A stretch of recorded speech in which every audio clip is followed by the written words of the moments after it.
अमरनाथ यात्रा, जिसके बारे में शायद ही कोई ऐसा होगा जो नहीं जानता होगा। ये एक ऐसी पवित्र यात्रा है जो सदियों से चली आ रही है।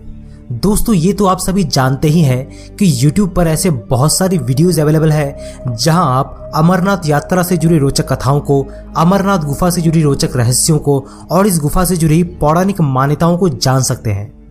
पर आज मैं आपको इस वीडियो के माध्यम से बताऊंगा कि अमरनाथ जी की गुफा में हिमलिंग कैसे बनता है, और साथ ही साथ ये भी बताऊंगा कि वैज्ञानिक क्या तर्क देते हैं अमरनाथ जी में बनने वाले प्राकृतिक शिवलिंग के बारे में। दोस्तों, आप देख रहे हैं ज्ञानगंज। वीडियो अगर अच्छा लगे तो लाइक, शेयर और इस चैनल को सब्सक्राइब करना मत भूलिएगा।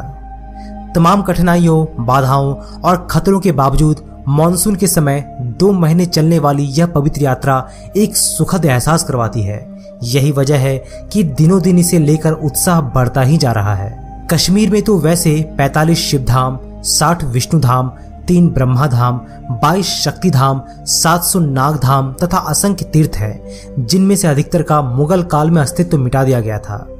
फिर भारत पाकिस्तान के युद्ध में पाकिस्तान द्वारा अधिकृत किए गए कश्मीर के सभी तीर्थों को नष्ट कर दिया गया था, जो सभी शिव से जुड़े थे। इन सभी में अमरनाथ का अधिक महत्व है। दोस्तों, क्या आप जानते हैं कि अमरनाथ गुफा में बनने वाले प्राकृतिक शिवलिंग के बारे में बहुत से लोगों में मतभेद है। कोई कहता है कि शिवलिंग का यहाँ इस तरह से बनना कोई चमत्कार नहीं है, वहीं दूसरी तरफ लोगों के द्वारा दिए गए तर्क इसे पूरी तरह से बाबा भोलेनाथ का चमत्कार मानते हैं। बहुत से लोग मानते हैं कि यह शिवलिंग प्राकृतिक रूप से बनता है, अर्थात गुफा में एक एक बूंद पानी नीचे सेंटर में गिरता है और वहीं धीरे धीरे बर्फ के रूप में बदल जाता है। लेकिन अब यह सवाल उठता है कि गर्मी में तो बर्फ पिघलना शुरू होती है, तो फिर गर्मी में कैसे बनता है यह हिमलिंग यानी यह शिवलिंग। दोस्तों, क्या आप जानते हैं कि अकबर के इतिहासकार अबुल फजल ने आईने अकबरी में उल्लेख किया है कि अमरनाथ एक पवित्र तीर्थ स्थल है। गुफा में बर्फ का एक बुलबुला बनता है। दोस्तों, बाबा बर्फानी का यह शिवलिंग थोड़ा थोड़ा करके 15 दिनों तक रोज बढ़ता रहता है और 2 गज से अधिक ऊंचा हो जाता है। चंद्रमा के घटने के साथ ही वो भी घटना शुरू कर देता है, और जब चांद लुप्त हो जाता है तो यह शिवलिंग भी लुप्त हो जाता है। चंद्र का संबंध शिव से माना गया है, पर ऐसा क्या है कि सिर्फ चंद्र का असर इसी हिमलिंग पर ही गिरता है? यहाँ अन्य गुफाएं भी मौजूद है जहां बूंद बूंद पानी गिरता रहता है, लेकिन वे सभी हिमलिंग का रूप क्यों नहीं ले पाते? ये सवाल आज तक अमरनाथ गुफा में बनने वाले शिवलिंग को न मानने वालों के लिए एक रहस्य है।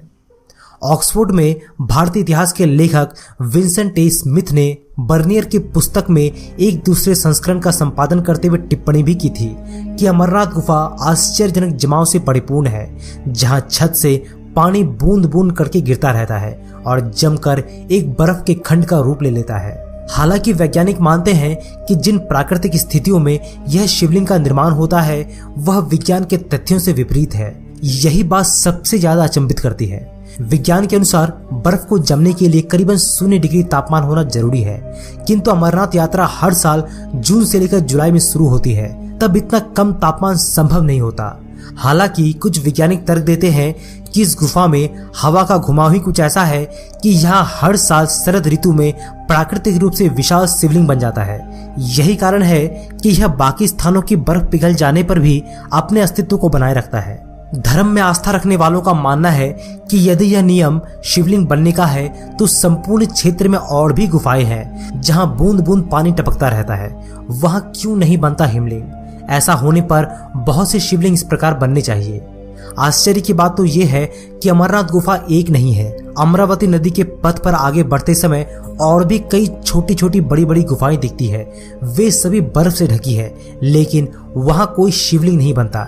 दूसरी सबसे बड़ी बात कि इस गुफा में और शिवलिंग के आसपास मीलों तक सर्वस्त्र कच्ची बर्फ पाई जाती है, जो छूने पर बिखर जाती है। लेकिन यह किसी चमत्कार से कम नहीं है कि सिर्फ हिम शिवलिंग का निर्माण पक्की बर्फ से होता है।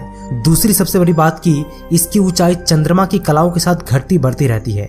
चंद्रकला की बात करें तो ऐसा ग्रंथ में लिखा मिलता है कि भगवान शिव इस गुफा में पहले श्रावण माह की पूर्णिमा में आए थे। उसी दिन को श्री अमरनाथ जी की यात्रा को विशेष महत्व मिला।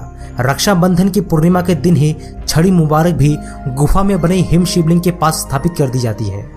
दोस्तों, तर्क वितर्क तो हमेशा ही चलते रहते हैं, पर सबसे ज्यादा दुख तब होता है कि खुद अपने भारत में ही कुछ वर्ग ऐसे हैं जो इन चमत्कारी जगहों पर सवाल उठाते हैं और अपने आप को बुद्धिजीवी यानी इंटेलेक्चुअल्स कहते हैं। पर इन सब के बावजूद भी इन पवित्र जगहों को इन सब इंटेलेक्चुअल से कोई फर्क नहीं पड़ता।